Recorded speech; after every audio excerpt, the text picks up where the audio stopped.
Lançada em 2007, Chuck é uma série que mistura comédia, ação, romance, cultura nerd e uma obsessão quase doentia por referências à cultura pop.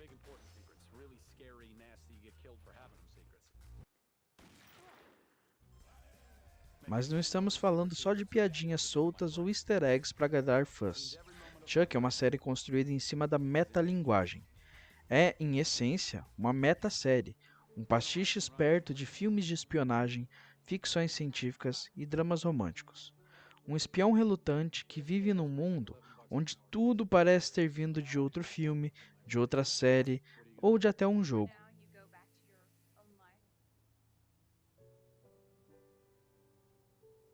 Criada por Josh Schwartz e Chris Fedak, Chuck é um produto que se alimenta, sem vergonha nenhuma, da cultura pop que o formou. E quanto mais você conhece esse universo, mais percebe que a série não só presta homenagem, mas transforma essas referências em parte essencial da própria trama.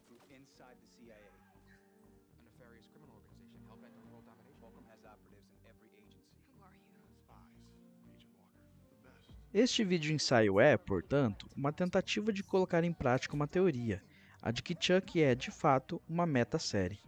Ao longo do vídeo, vou apresentar os argumentos que sustentam essa ideia, com base em cenas retiradas dos 3 episódios da primeira temporada, onde a própria cultura pop funciona não apenas como pano de fundo, mas como uma engrenagem narrativa.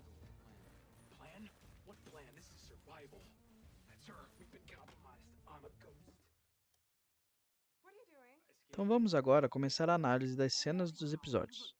Espero que goste do vídeo.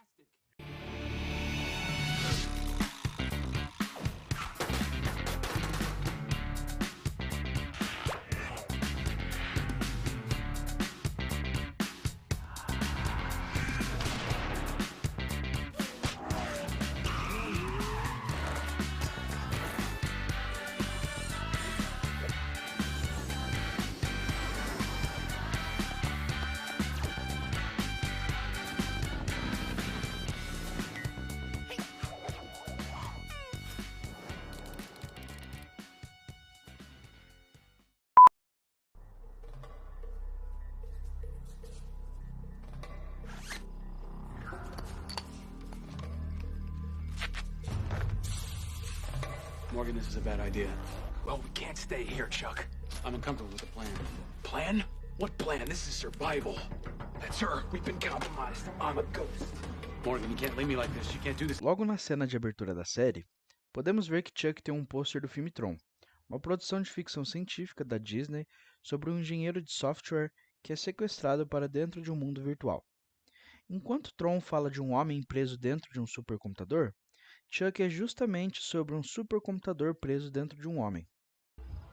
Chuck, what are you doing? Escaping? From your own birthday party. Hey, Ellie. Wow, you look fantastic. You know, sis, the thing is, Morgan and I don't really feel like we're fitting in at my birthday party because we don't know anybody, because they're all your friends, and they all happen to be doctors. Doctors who don't really get our jokes. Well, your jokes. Okay, my jokes. Chuck, I have invited real, live women for you. So please, let's go. Morgan, you stay here. Ainda nesta mesma cena, também podemos notar outro pôster de filme. É um filme de Alfred Hitchcock, feito em 1959, chamado Intriga Internacional, ou North by Northwest. No filme, o protagonista, Roger Thornhill, interpretado pelo ator Cary Grant, é um homem inocente e civil que passa a ser perseguido por agentes do governo depois de um mal-entendido. Isso sinaliza basicamente o plot da série, onde Chuck é um civil inocente que, por um suposto mal-entendido, acaba sendo perseguido e posteriormente tutelado por agentes do governo. Nessa cena em que o agente Bryce tenta escapar antes de ser baleado, ele utiliza parkour, uma modalidade de esporte radical que surgiu na França. A sequência é bastante inspirada, algumas tomadas são praticamente cópias, do filme francês Distrito 13. Pouco depois de fazer o download do Intersect, Chuck pede para Morgan dirigir o Nerd Herder e diz: fique longe da Rua 5. Ao que Morgan responde, valeu pela dica, Ponte. Ponte era um dos protagonistas da série Chips, cuja trama era sobre policiais rodoviários que resolvem crimes pela Califórnia, uma temática ligeiramente próxima de Chuck. 5, okay, because the cops are in a phased deployment. Okay. Thanks for the tip, Punch. Quando Sarah chega pela primeira vez a Bymore, Morgan compara ela com Vicky Vale, e Chuck repete o nome em tom de rap. Vicky Vale é uma personagem da DC Comics conhecida como interesse amoroso de Bruce Wayne, o Batman. A fala faz alusão não somente à música de Prince, na trilha do filme Batman de 89, mas também ao fato de que Sarah se torna um interesse amoroso de Chuck, que também passa a ter uma persona tal como Bruce Wayne. Stop the presses. Who is that? Vicky Vale. Vicky Vale. Vicky Vale. Vicky Vale. Vicky Vale. O segundo episódio da série é dirigido por Robert Duncan McNeil e tem presença de Tony Todd e John Fleck. Todos os três têm conexão com a franquia Star Trek. Todd interpretou vários personagens, incluindo Kurn, irmão de Worf. Fleck participou de Star Trek Enterprise e McNeil interpretou Tom Paris em Star Trek Voyager e também participou de Star Trek The Next Generation. A perseguição do ladrão no início do episódio, com ênfase nas tomadas dos pés correndo e ao som de Lust for Life de Iggy Pop, é uma referência ao filme britânico Trainspotting. Enquanto está sendo examinado pelo Dr. Zarnell, Chuck tem um flash sobre um voo que foi abatido por um míssil, o voo Oceanic 815. Trata-se de uma referência direta à série Lost, onde os passageiros desse voo caem numa ilha misteriosa. Zachary Levi, autor de Chuck, era fã da série. Oceanic Flight 815 was shot down by surface work on subterranean capital beneath the...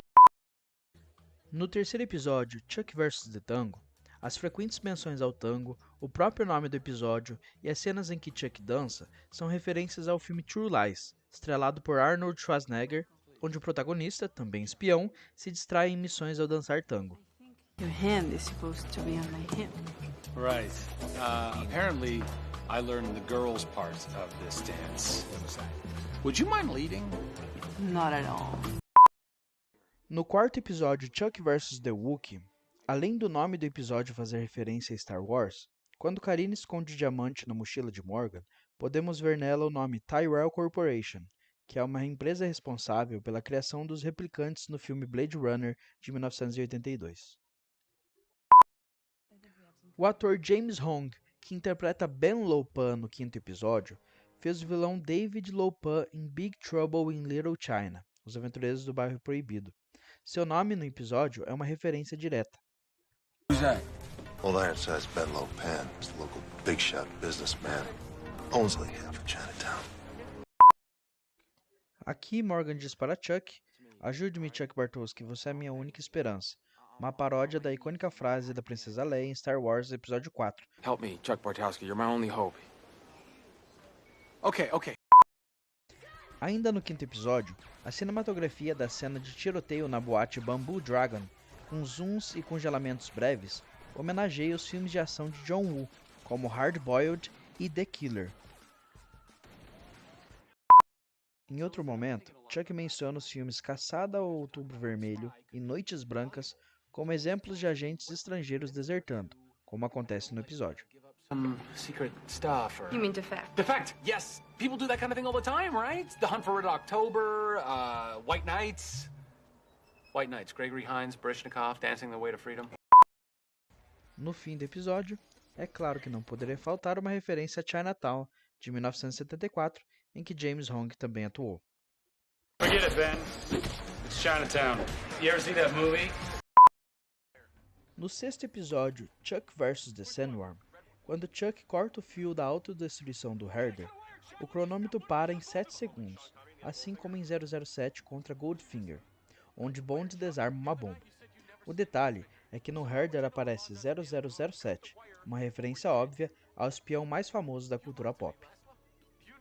Além disso, o nome do vilão do episódio é Laszlo, uma das várias referências que a série faz ao filme Casablanca, neste caso específico, ao personagem Victor Laszlo.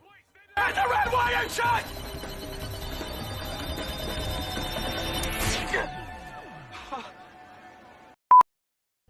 A cena final desse episódio, com Chuck correndo para casa em câmera lenta ao som de Dice, do Finlay Quay, copia diretamente a cena do episódio The Countdown, da série The O.C., série produzida também por Josh Schwartz, um dos criadores de Chuck.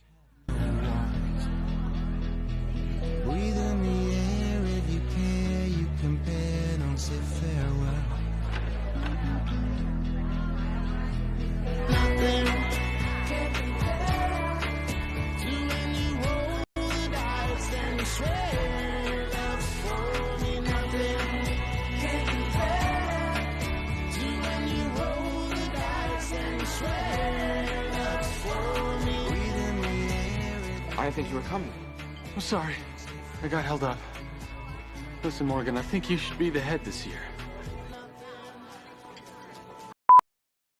As fantasias de Halloween de Chuck Morgan são de Sandworm, criaturas do universo Duna de Frank Herbert. Além do próprio título, o episódio também exibe vários pôsteres do filme de 1984. Dukes of Hazzard. Country Hill. Veronica Mars. No sétimo episódio, Chuck vs. The Alma Mater, o Um Controle faz referência ao Um Anel da saga O Senhor dos Anéis, como conceito de um para controlar todos. They're not changing, Anna. The channels are not changing. It is now mine. The one remote that controls them all. The master remote. Your slacking days are over. O nome do personagem Professor Fleming, que também é um agente secreto, faz alusão a Ian Fleming, criador de James Bond. No way. What, did you flash? No, I don't have to. That guy was my professor at Stanford. Wait, Asset? He's CIA? My professor was a spy? No oitavo episódio, Chuck vs. The Truth, quando Sarah diz que eles, para aperfeiçoarem o disfarce de casal, precisam fingir que fizeram sexo, Chuck engasga e responde, Hot Coffee, referência ao polêmico minigame escondido no jogo GTA San Andreas.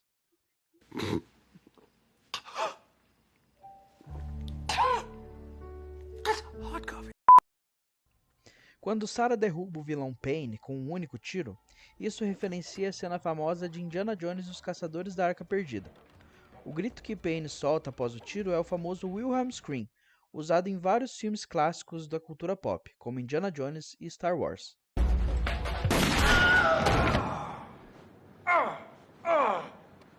Very unsportsmanlike. Em uma das cenas do episódio 9, enquanto Chuck está tentando se desculpar com sua namorada, um funcionário da Delicatessen comenta He had me at pastrami, brincando com a famosa frase do filme Jerry Maguire de 96, You had me at hello. He had me at pastrami. No 10º episódio, nessa cena, Chuck e Bryce falam em Klingon, idioma criado para o universo de Star Trek, além de uma pequena referência a Twilight Zone. Clone, the answer to your question is yes, I am Chuck. Prove it. Klingon called the Jet La. Come on, they're watching us right now. Do it. Ja. Pip Carlo. What the hell? Klingon's a bit rusty, Chuck. Yeah, I've been kind of busy lately. O entorpecente que Bryce injeta em Chuck, The Halcinate, é uma substância fictícia do filme A Ilha, de 2005. Good. A conversa de Morgan e Jeff, enquanto há uma confusão no Bymore, imita um diálogo da minissérie Band of Brothers, de 2001. Curiosamente, Rick Gomez, irmão de Joshua Gomez, o ator que faz o Morgan, interpretou George Luz na minissérie. Jeff, the registers are down. I can't do it, man. Dude, you have to. You're the only guy old enough to understand how the registers work. Okay, they're from the 80s. I can't. Listen to me, you're scared. I'm scared. We're all scared. But the store's depending on you. Sarah. We'll always have Omaha. Essa despedida de Bryce para Sarah, We'll always have Omaha, novamente ecoa Casablanca com o famoso diálogo We'll always have Paris. What did Bryce mean by Omaha, outside of it being some weird Casablanca reference? Probably a code. Contact point of some sort. Okay, why would Sarah need that? Bryce is going deep, Chuck. No calls home, no messages out. Sarah wants to join up with him. She has to do it now. Sarah's leaving? But don't worry, Chuck. Sarah's gone, we'll get you a new girl. Essa referência não só é compreendida pelo personagem no diálogo que acabamos de ver, mas também leva a narrativa à cena final do episódio, onde Sarah se vê dividida entre dois interesses, tal como Ilsa em Casablanca, evocando mais uma vez um dos maiores clássicos do cinema.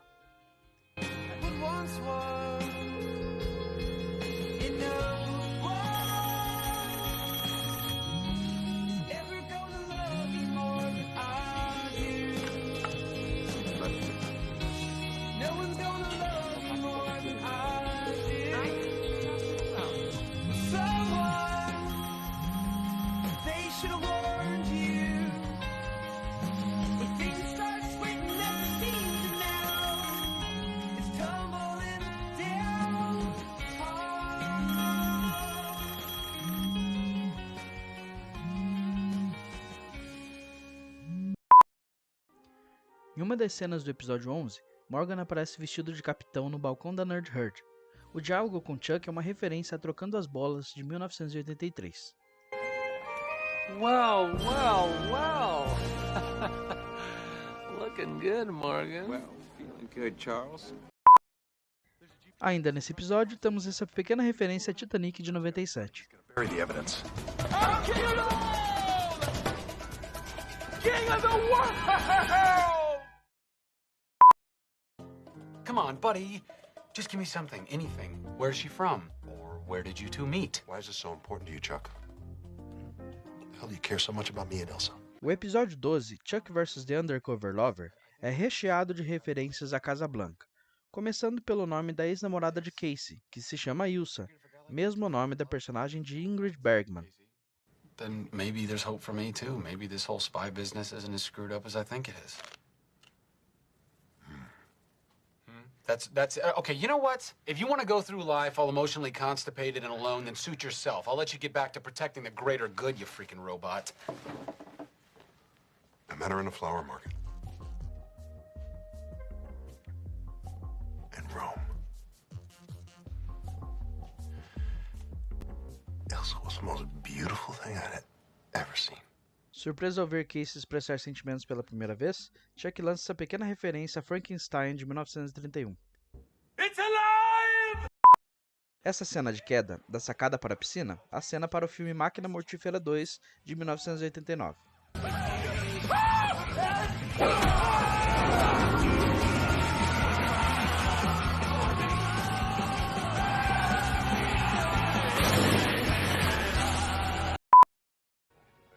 We've been investigating Viktor Fedorov since the Paris commuter train bombings back in 2002.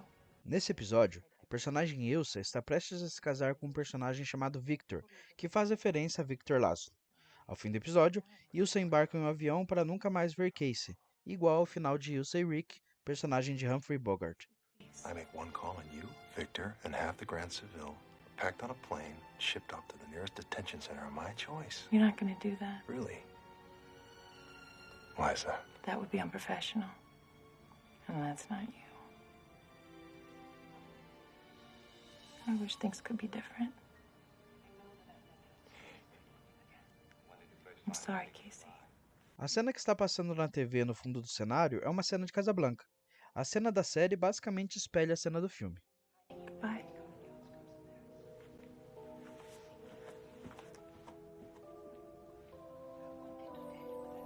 Love on the rocks. Morgan! Damn, I got my headgear on. Frase que referencia Gatinhas e Gatões de 1984. You got yourself a new special lady friend or what? No final do episódio, para finalizar, temos mais duas referências ao clássico de Hollywood. Chuck diz a Casey, não se preocupe, cara, você sempre terá a mim. E engata acho que é o começo de uma bela amizade. Icônica última frase do filme. Well, don't you worry, buddy. You'll always have me. I'm not going anywhere. Esse plano plongé, inclusive, é uma das várias homenagens ao filme. I think this is the beginning of a beautiful friendship.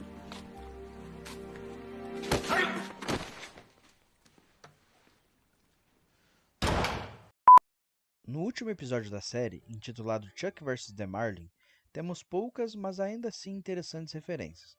Para começar, o Marlin que é roubado e depois entregue no episódio é idêntico a um utilizado nas 2 primeiras temporadas da série Twin Peaks, onde ele presencia muitas cenas importantes e é misteriosamente levado embora, tal como acontece na série. Alarm set off? Nope, it's clean.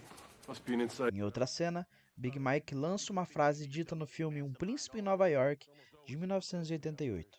When I find out who robbed my store and stole my fish, I'm gonna break my foot off in his behind.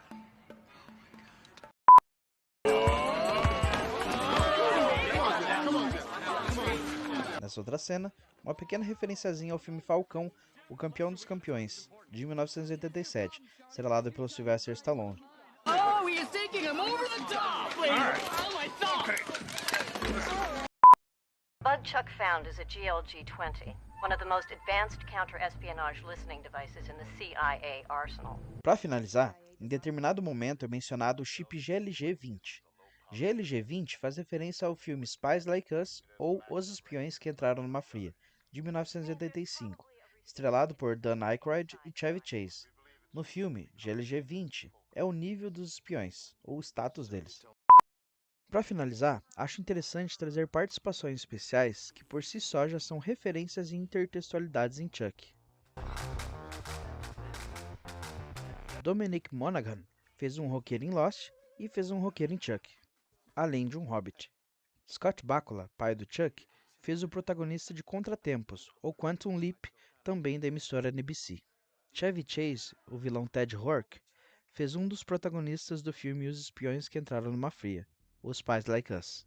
Brandon Routh, o vilão Daniel Shaw, fez o Superman em Superman O Retorno, e a atriz Kristen Kruk fez a Lana Lang em Smallville. Christopher Lloyd, Dr. Leo Dreyfus, fez o Doc Brown em De Volta para o Futuro. Linda Hamilton, mãe de Chuck, fez a Sarah Connor em Exterminador do Futuro. Robert Englund, Dr. Stanley Wheelwright, fez o Fred Krueger em A Hora do Pesadelo. Carrie Ann Moss, a Gertrude Verbansky, fez a Trinity em Matrix. Timothy Dalton, o vilão Alexei Volkov, fez o James Bond em The Living Daylights, de 87, e License to Kill, de 89. Por fim, até mesmo Stan Lee, criador da Marvel e famoso por suas participações em filmes da empresa, aparece como ele mesmo, sendo um espião de Los Angeles. It's like Mission Impossible meets Oliver Stone.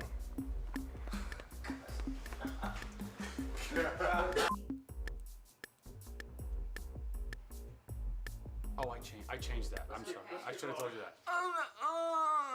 Keep rolling.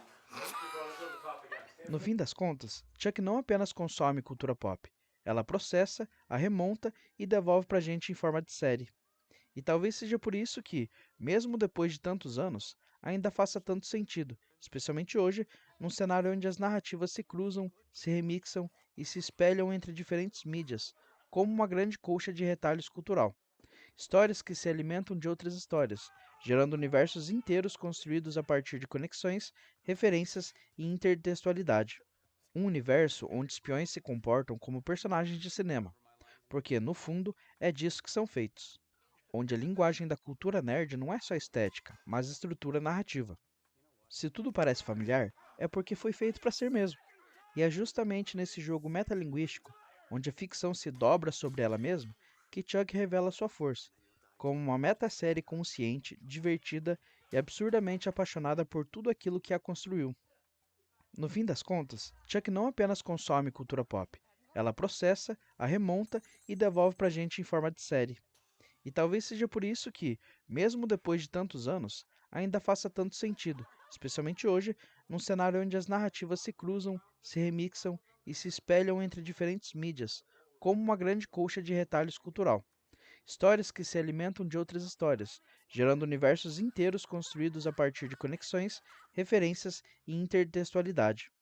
Séries como Stranger Things, WandaVision ou Community são exemplos mais recentes desse movimento, mas Chuck já fazia isso lá atrás, entre 2007 e 2012. E fazia com ousadia, leveza e inteligência, sendo uma das pioneiras na TV a explorar essas lógicas de narrativas transmídia, metalinguagem e hiperconsciência cultural. Chuck não apenas acompanhou seu tempo, em muitos sentidos, ele chegou antes.